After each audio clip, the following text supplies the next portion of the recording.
Hello everyone. In this video, I will show you how to add email address on Facebook. So first of all, open up your Facebook application. On your Facebook application, you have to click on the menu that is present at the bottom right corner of your screen. On your menu, you have to click on the settings icon.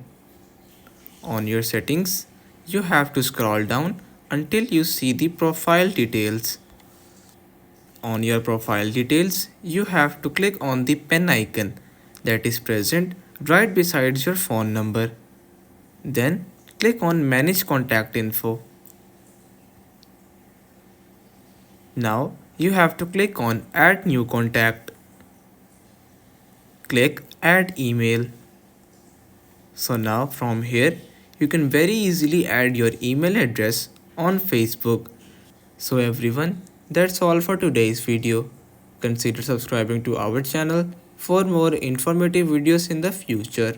Until then, stay safe.